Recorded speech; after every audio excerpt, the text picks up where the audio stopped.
Quero aqui, senhor presidente, tocar nessa questão que sempre tenho falado aqui, principalmente, meu caro Moca, no que diz respeito à economia dos nossos estados e a economia em nossos estados e a economia dos municípios. Eu, na semana passada, não pude acompanhar o governador do estado, nosso governador Rui Costa, numa agenda importantíssima, uma agenda que eu iria participar, principalmente no circuito da Alemanha, onde foi tratado o tema de energia solar num grande encontro com diversos empresários alemães, com o Instituto Fraunhofer, um dos mais brilhantes institutos de pesquisa aplicada da Europa e do mundo, o maior instituto da Europa e um dos maiores do mundo, que tem sede na Bahia. Mas o objetivo dessa, eu diria, maratona empreendida pelo governador Rui Costa, eu vou ter a oportunidade, meu caro Ferraço, inclusive lhe convidei para essa caminhada a semana que vem, já que eu não pude participar na semana, inclusive, que nós tínhamos aqui a previsão de convocação do Congresso, para que não nos acusassem que estávamos saindo, não permitindo o quórum, nem tampouco nos posicionando nas matérias polêmicas, e me refiro aos vetos que tem a ver com o reajuste dos servidores do Judiciário, a questão do salário mínimo e uma bandeira que tanto nós temos trabalhado, que é a questão dos terrenos de marinha, vamos chamar assim. Mas essa caminhada feita pelo governador Rui Costa, ela é muito importante para esse momento de necessidade de atração de investimento para o Brasil. No momento de oportunidade e, ao mesmo tempo, no momento de implantação de fontes alternativas.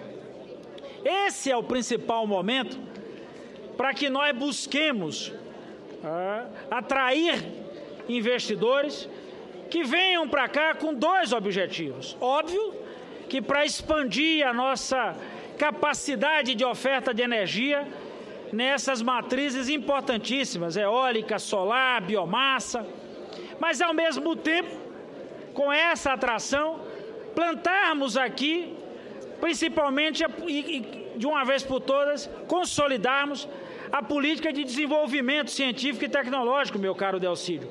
Não basta a gente ficar a vida inteira importando material para abastecer essa indústria solar ou para expandir a energia solar no Brasil. É possível, por exemplo, meu caro Delcídio, a gente aproveitar os potenciais, os nossos mananciais de sílica, para produzir o vidro, para chegar, talvez, quem sabe, no semicondutor.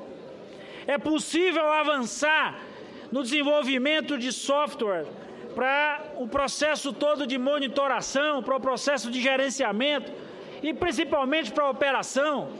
Isso tem incidência direta na nossa matriz econômica. Isso tem incidência direta na nossa matriz energética. Nós que no Nordeste estamos enfrentando talvez uma das piores crises hidrológicas, ela tem nos afetado de dupla maneira. A escassez da água, portanto, para a produção, para o consumo humano, para o consumo animal e para a geração de energia, e por outro lado o alto custo que isso se impõe. O chamado risco hidrológico, meu caro Delcídio, gera, por parte inclusive da necessidade de obtenção de energia, um passivo extremamente perigoso para esse quadrante da nossa economia. Falar, por exemplo, em 20 bilhões de reais, o que seria o resultado da chamada geração por crise hidrológica, no momento em que a gente tem orçamento deficitário, no momento em que tem queda da receita, significa também impor a estados e municípios um prejuízo enorme. É 2 CMS, inclusive, dessa energia, que diversas das nossas cidades e estados alimentam as suas contas, alimentam, ou melhor, abastecem o tesouro. Então, portanto, além de impactar na produção, impacta na arrecadação, o que, consequentemente, se estabelece na economia. E é por isso, meu caro Delcídio, que nós temos perseguido aqui permanentemente esse debate sobre a questão do ICMS, a alternativa. Vossa Excelência marcou hoje à noite uma reunião com o ministro da Fazenda para que a gente possa dar sequência a essa lógica de debate, quais os instrumentos. A gente tem conversado muito com diversos parceiros aqui e há quase que uma unanimidade que não é possível traçar esse caminho, minha cara senadora Simone Tebet, via uma medida provisória. Esse caminho, meu governador Anastasia, não nos dá a segurança da continuidade. Pode até atender momentaneamente, o que eu acho até difícil, porque construir um arcabouço legislativo que transformar-se-á até em arcabouço jurídico para esse processo, mas que não terá a consubstância, não terá o conteúdo, ou numa palavra bem direta, meu caro Ricardo Ferraz, nós não teremos os recursos para bancar. Essa iniciativa é um risco muito grande. Portanto, trabalhamos inclusive em conjunto, senador Ricardo Ferraz, na resolução número 1. Foi possível a gente tentar caminhar para um texto cheio de amarras, mas isso só não é suficiente. O Congresso perdeu aqui com um atraso razoável em relação ao projeto que foi produzido a partir da CPI aqui no Senado Federal. A matéria que trata de repatriar recursos se encontra parada na Câmara dos Deputados. Ela poderia ser um indicador para a gente começar a conversar com o governo. Então, portanto, agora, entre a necessidade de fazer, mas a cautela de como fazer, isso chama a atenção para que a gente não dê passos assodados, porque eles não vão conseguir de forma nenhuma nos tirar da situação e podem nos levar esses assodados passos para um buraco muito maior. Então, portanto, agora é a hora da prudência, ainda que com incidência, ainda que com a necessidade de busca de soluções e não de arranjos pontuais, ou de acréscimos, ou de majoração de alíquotas aqui, ali e acolá. Portanto, essa é uma hora que na crise a criatividade chama para que a gente tenha mais atenção. Na crise é importante, inclusive, que a gente vislumbre as soluções como algo capaz de durar e de recuperar, e não somente de, aparentemente, tapar uma lacuna ou preencher um buraco. Portanto, é preciso ter cuidado. E é esse passo, senadora Simone, que a gente buscou fazer na Bahia, com essas investidas, com mudanças, inclusive, na legislação estadual, com busca de investimento, na alternativa de repaginar a estrutura do Estado, pensar na logística, pensar nas condições, mas esse debate tem que ser feito nacionalmente. O governo não pode parar, assistir à crise e ficar na letargia. É necessário ir para a ação. E eu vou dar uma parte à senadora Simone Tebet e vou encerrar, já que o coro está chegando ali, meu caro senador Renato. Nobre senadora, também queria uma parte, por gentileza. Serei breve, senador Walter. Primeiro, para parabenizar Vossa Excelência que é presidente da Comissão Especial do Pacto Federativo e sempre que vem a essa tribuna, vem em defesa das unidades da Federação Brasileira.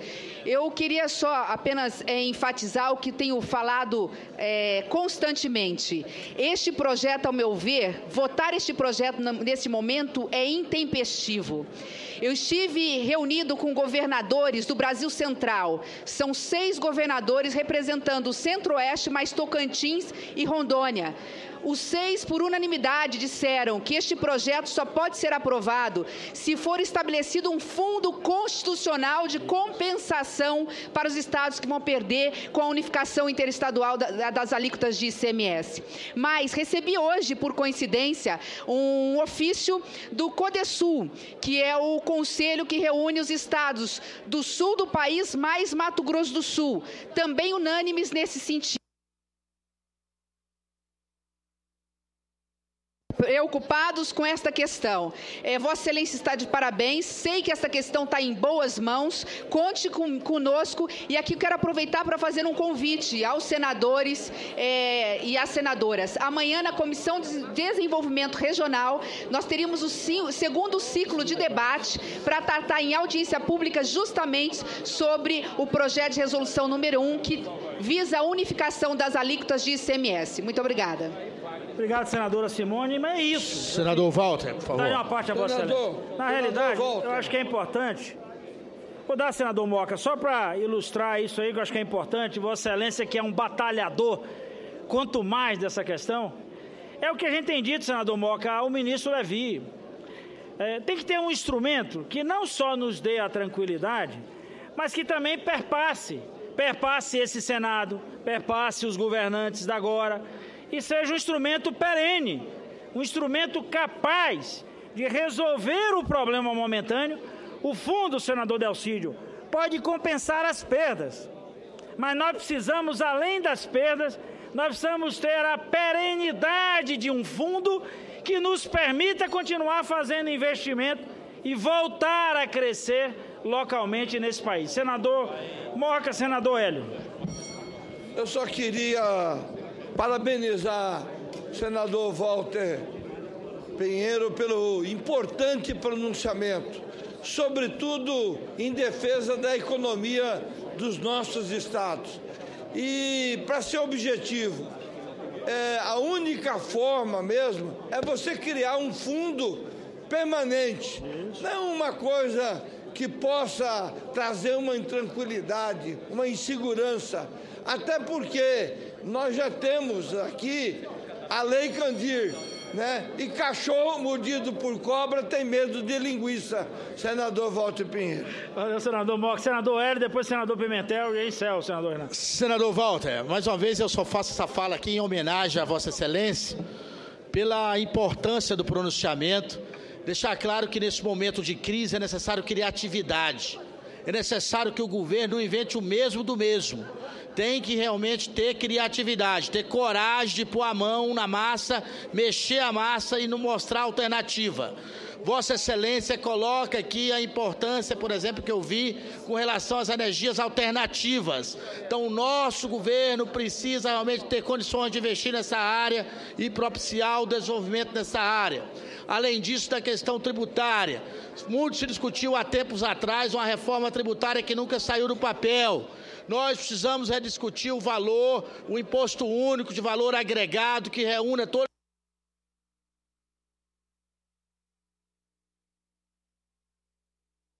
Alô? Um valor único de imposto que agregue todos e tenha a condição de ser cobrado via as instituições financeiras, as movimentações financeiras, porque esse imposto de verdade é o mais democrático, porque todos pagam, inclusive os sonegadores. Então, por isso é que eu defendo criatividade, não só ficar lançando imposto. E quero me solidarizar com Vossa Excelência. Senador Pimentel e Vossa Excelência podem encerrar aí. Senador Walter Pinheiro, eu quero parabenizar Vossa Excelência pelo trabalho que o seu mandato tem feito para diminuir as desigualdades regionais, e entre essas a questão do ICMS.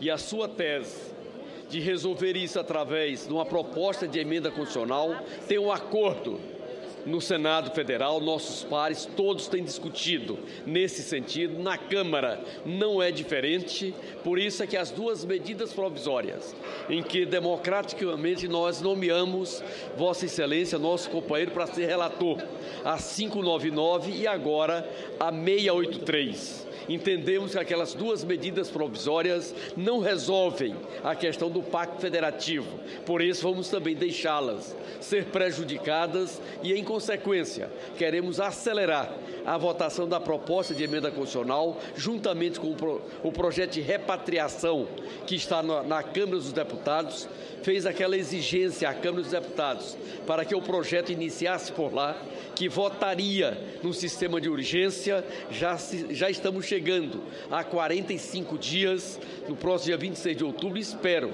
que a partir dali, no dia 27 da terça-feira, possamos ter essa matéria votada aprovada na Câmara, vindo para cá e, junto com isso, antes do recesso, votar também a PEC, que é fundamental para o Brasil. Por isso, parabéns pelo trabalho.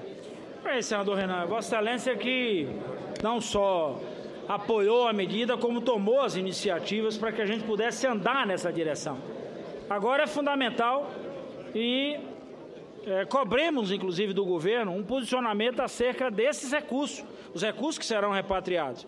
E de nossa parte, aqui até eu diria pilotado pelo líder do governo, Delcídio, no diálogo com o governo, construir o texto da emenda constitucional e trabalhar essa matéria. Eu acho que essa é a questão importante, mas trabalhar com disposição para que esses dois fundos possam ser criados por emenda à Constituição e que nós tenhamos a perenidade do tratamento dessa questão, principalmente no que se refere à unificação das alíquotas, mas com capacidade de aumento dos investimentos, principalmente do Norte, Nordeste e Centro-Oeste do nosso Brasil. Era isso, senador Renan. Muito obrigado.